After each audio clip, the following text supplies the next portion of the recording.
तो हेलो दोस्तों, मेरा नाम है अथर्व अग्रवाल और मैं आज आपको बताऊंगा कि आपको शॉर्ट नोट्स कैसे बनाने हैं बायोलॉजी के लिए। ठीक है, उससे पहले एक कॉमन क्वेश्चन था कि बहुत लोग पूछ रहे थे कि मेरा कौन सा कॉलेज मुझे अलॉट हुआ है फर्स्ट राउंड ऑफ काउंसलिंग के बाद। तो मैं आपको बता दूं, मुझे फर्स्ट राउंड ऑफ काउंसलिंग के बाद एम्स भोपाल अलॉट हुआ है। तो कल मेरा वहाँ पे रिपोर्टिंग, मतलब मैं कल निकलने वाला हूँ रिपोर्टिंग के लिए। तो जो भी प्रोसीजर होगा, कैसे आपको क्या फॉलो करना है, डॉक्यूमेंट क्या होते हैं, क्या आपको तैयारी करके रखनी है, क्या क्या उसका स्टेप्स होते हैं, तो सारा मैं वहां पे सीख लूंगा। क्योंकि देखो, पूरा कंप्लीट प्रोसीजर कि वहां पे जाके क्या करना होता है क्या नहीं, यूट्यूब पे इतना अवेलेबल नहीं है। लोग बता देंगे कि ये डॉक्यूमेंट होता है, ये होता है, लेकिन पूरा प्रोसीजर दिखाऊंगा मैं आपको कैसे करना है, बताऊंगा भी। ठीक है, जब आपको आपका टाइम आएगा, ठीक है, तो आपको हेल्प हो। अगर आप स्टेट काउंसलिंग कर रहे हो तो आपकी हेल्प हो। ठीक है, तो सारी चीजें आपको बताऊंगा मेरा काउंसलिंग होने के बाद। तो आज का टॉपिक था कि शॉर्ट नोट्स कैसे बनाए।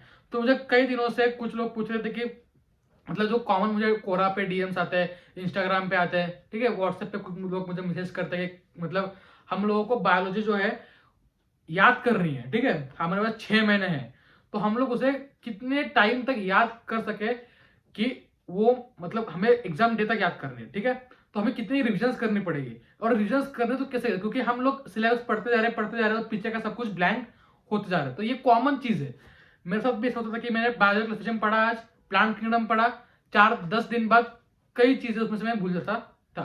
तो इसके लिए मैंने क्या किया, पहली चीज, जो चैप्टर्स आपको लगता है कि भूलने लायक है तो इनकी एक लिस्ट बना लो। ठीक है, सबके लिए अलग अलग है। तो पहली बात, एक लिस्ट बनानी है। अब मेरे लिए क्या थे वो, प्लांट किंगडम था, एनिमल किंगडम था, बायोलॉजिकल क्लासिफिकेशन था, उसके बाद आपका 12th में इकोलॉजी था, इकोलॉजी के बाद इकोलॉजी में और हाँ स्ट्रेटेजीज था और माइक्रोब्स था, और कई बार इवोल्यूशन। तो इन चैप्टर्स में थोड़ा सा वोलेटाइल आपका मेमोरी हो जाता है, क्योंकि आपको बहुत सारी चीजें रिटेन करनी है। ठीक है, तो इन चैप्टर्स के जैसे क्लासिफिकेशन हो गया, प्लांट किंगडम हो गया, एनिमल किंगडम हो गया, इनके लिए आप नोट्स बनाना प्रेफर मत कीजिए, क्योंकि नोट्स जब बनाओगे तो आप एनसीटी के पॉइंट्स लिखोगे तो उसमें टाइम वेस्ट होगा, क्योंकि आपको बार बार एनसीईआरटी रिवाइज करनी है। एनसीईआरटी में जो इसका मटेरियल है वो कम पेजेस में, तो उसी को line by line her bar read कीजिए, तो उससे आपको फायदा मिलेगा जब आप रिविजन करोगे। तो हर बार उसी को रीड कीजिए, तो उसके लिए नोट्स बनाने की जरूरत नहीं है। अब जो बाकी चैप्टर्स है, ह्यूमन फिजियो, प्लांट फिजियो, इसमें क्या है, इसमें कंसेप्ट भी है, थ्योरी भी है, जो आपको याद रखनी है। ठीक है, कंसेप्ट थ्योरी में क्या होता है कि आपको कंसेप्ट समझना है, कोई आपने न्यूरल मैकेनिज्म समझ लिया, न्यूरल कंडक्शन, नर्व कंडक्शन, तो वहां से कैसे नर्व इंपल्स हो रहा है, क्या रिपोलराइजेशन डीपोलराइजेशन, सारी चीजें आपको समझनी होती है। तो उसके लिए फ्लो चार्ट बनाइए, फ्लो चार्ट बनाने के बाद थ्योरी लिख लीजिए। ये शॉर्ट नोट्स आपको काम देंगे, ना कि जो थ्योरी वाले, क्योंकि आप वहां से डेटा उठा के यहाँ लिखने का कोई मतलब नहीं है। डेटा जो कंसेप्ट उसको सिंप्लीफाई करके नोट्स बनाइए। तो सारे चैप्टर के नोट बनाइए, living world, bio classification, plant kingdom, animal kingdom, morphology, इन 5 चैप्टर के नोट्स बिल्कुल बनाइए मत। इकोलॉजी के नोट्स आप चाहे बना सकते हो, क्योंकि इकोलॉजी में क्या है, डेटा बहुत ज्यादा है, बहुत ज्यादा, उसको आपको थोड़ा थोड़ा कंसेप्ट भी है, तो कैसे फ्लो होता है एनर्जी, तो उसको थोड़ा सा आप एक जगह पे लिख लीजिए ताकि आपको रिविजन में हेल्प हो। लेकिन पहले 5 चैप्टर जो है उनमें बार बार एनसीईआरटी पढ़िए, तो शॉर्ट नोट्स बनाने की जरूरत नहीं पड़ेगी। तो पहला पॉइंट ये हो गया। सेकंड पॉइंट कि साइंटिस्ट के नाम, ठीक है, ये साइंटिस्ट का नाम मैंने आपको टेलीग्राम पे भी डाल दिया है। ये मैंने 2 बार बनाया था, एक बार मैंने पहले मेरा एक वीडियो है 26 मिनट का वीडियो, जिसमें सारे साइंटिस्ट के नाम जो है रिवाइज करवाए, और सारे साइंटिस्ट मैंने वहां पे लिखवाए और पीडीएफ भी प्रोवाइड किया। टेलीग्राम चैनल आप ज्वाइन कर सकते हो, टेलीग्राम चैनल का नाम है अथर्व अग्रवाल ऑफिशियल। वहां पे आपको पूरे ये मिल जाएंगे साइंटिस्ट के नाम। ठीक है, तो ये मेरे लिए हेल्पफुल था, क्योंकि साइंटिस्ट जो है याद नहीं होते। ठीक है, तो ये सिर्फ एनसीईआरटी बेस्ड साइंटिस्ट है, तो ये लगभग मेरे ख्याल से कितने होंगे, 83 साइंटिस्ट है। ठीक है, 83 साइंटिस्ट आपको याद करना है। आपका लगभग 2 क्वेश्चन मान के चलिए कि आपका यहाँ पे आएगा 1 या 2 क्वेश्चन। अगर 8 मार्क्स आपको इन्हीं 2 पेजेस से मिल रहा है नीट एग्जामिनेशन में, तो आप इससे रीड कीजिए, साइंटिस्ट को रट्टा मार दीजिए पूरे।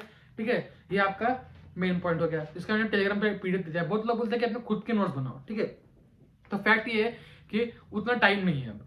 ठीक है, अगर आपके पास खुद के नोट्स बनाने का टाइम है, अगर आपका मन कर रहा है, थोड़ा टाइम निकाल पा रहे हो, तो बनाइए। लेकिन दूसरों के नोट्स से फायदा उठाने में सीखना पड़ेगा, क्योंकि हर चीज थोड़ा स्मार्टली भी आपको हैंडल करना पड़ेगा। कि किसी ने बना रखे अच्छे नोट्स तो उठा लीजिए। मैंने बेसिक किया था, कुछ चैप्टर्स के मैंने नोट्स नहीं बनाए थे, किसी के फिजिक्स के नोट्स थे, ठीक है, थोड़ा सा मैंने रेफरेंस ले लिया। ऐसा नहीं कि पूरे वही पढ़े जा रहा हूँ, लेकिन थोड़ा रेफरेंस लेने से कुछ ना कुछ हेल्प मिलती है। तो ऐसा नहीं है कि बहुत लोग बोलते हैं कि खुद के नोट बनाओ, खुद के नोट बनाना इंपॉर्टेंट है, क्योंकि वो आपका कंसेप्ट क्लियरिटी करते हैं।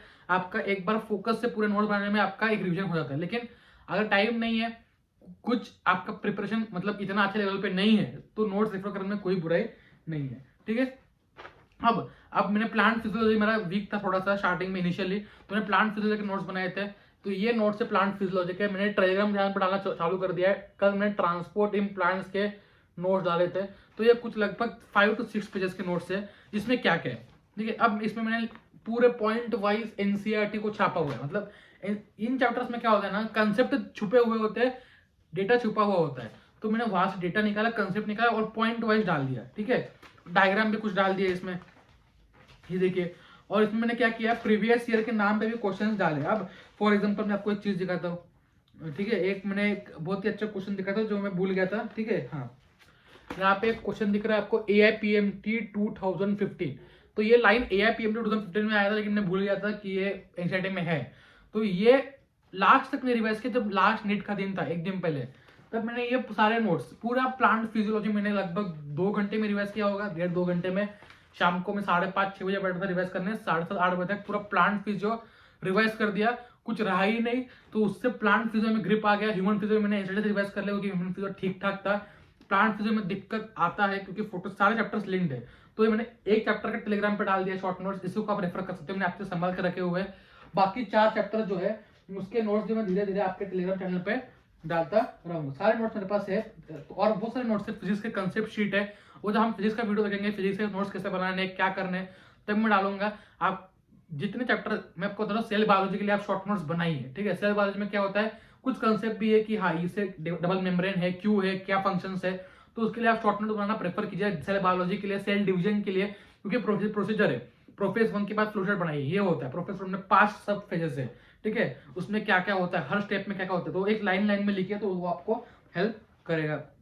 इकोलॉजी के मैंने ये डेटा शीट बनाई, जिसे हम कहते हैं फैक्ट शीट कहते हैं। क्या कहते हैं, फैक्ट शीट। तो ये फैक्ट शीट है। इसमें मैंने लास्ट चैप्टर चालू किया था, ये देखो, ये दिख रहा है आपको, लास्ट चैप्टर चालू किया था।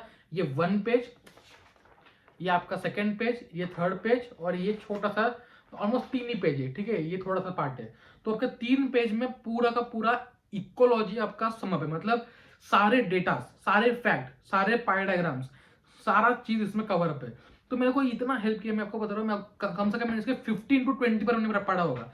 जब मन न कर रहा हो, इकोलॉजी उठाइए, रीड कीजिए, क्योंकि इससे क्या होता है, आपका टाइम बचता है। आप सिर्फ फैक्ट्स पे फोकस कर रहे हो, दिमाग में फैक्ट्स जा रहा है। एग्जाम के मैंने लास्ट दिन में ये पढ़ लिया, सारे फैक्ट्स मेरे दिमाग में आया, कॉन्फिडेंस बढ़ गया। तो ये मैंने टेलीग्राम चैनल पर डाल दिया है, आप चाहो तो आप मुझे पूछ सकते हो, मैं आपको वापस से प्रोवाइड कर दूंगा। सारा डेटा लिखा हुआ है। एनवायरमेंट एक्ट 1986, इलेक्ट्रिसिटी प्रेसिपिटेटर क्या करता है, air act, noise pollution amendment, Delhi का क्या स्टेटस था, यूरो 3 नॉर्म क्या था, सारे डेटा इसमें लिखे हुए हैं पॉइंट टू पॉइंट। देखो आप देख सकते हो कितना प्रॉपरली बने हुए मैंने।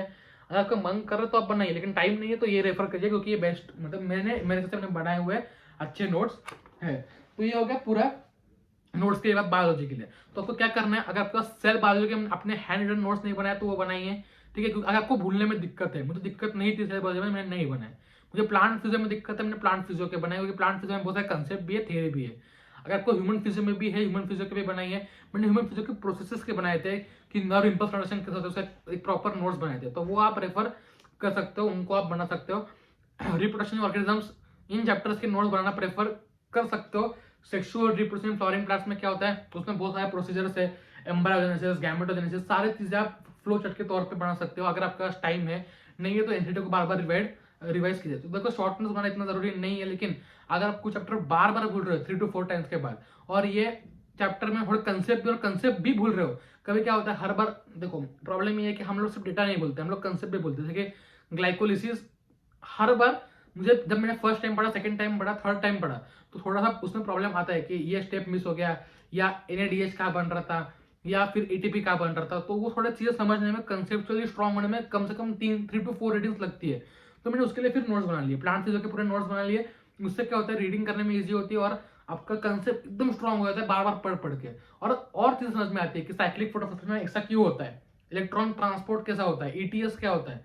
ठीक है, तो ये बहुत इंपॉर्टेंट है कि आप जो चैप्टर्स के कंसेप्ट भूल रहे हो, आप वो बार बार उसके नोट्स बनाइए और रीड कीजिए बार बार। क्योंकि जो चैप्टर्स वोलेटाइल है, जैसे प्लांट किंगडम, उसको आप एनसीईआरटी से रिवाइज करना प्रेफर कीजिए, क्योंकि नोट्स जो बनाओगे वो पूरा का पूरा डेटा होगा, फैक्ट शीट ही होगा, रेप्लिका होगा एनसीईआरटी का।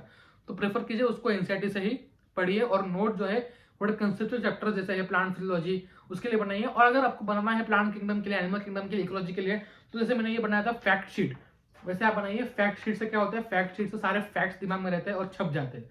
ठीक है, तो इन चीजों को आप फॉलो कीजिए, और जितना हो सके आप जल्दी जल्दी पोर्शन खत्म करने का ट्राई कीजिए। बाकी जो अपडेट्स है मैं आपको देते रहूंगा जो भी है, ठीक है। जैसे आपको पेपर अटेम्प्ट स्ट्रेटेजी होता है कि पेपर को कैसे अटेम्प्ट करे, मैंने मेरा अकेले का नहीं, मैंने बहुत सारे देखे कि और मैंने बहुत सारे फॉलो भी किए थे कि ये मेथड कैसा है, ओमर फिलिंग का ये कैसा है, मेरे किससे ज़्यादा गलती हुई थी, उसमें सारी चीज़ें प्रॉन्स एंड कॉन्स जो है आपको बताऊंगा कि किससे क्या क्या क्या फायदे हैं, क्या क्या नुकसान है। तो चलिए दोस्तों, बाय बाय।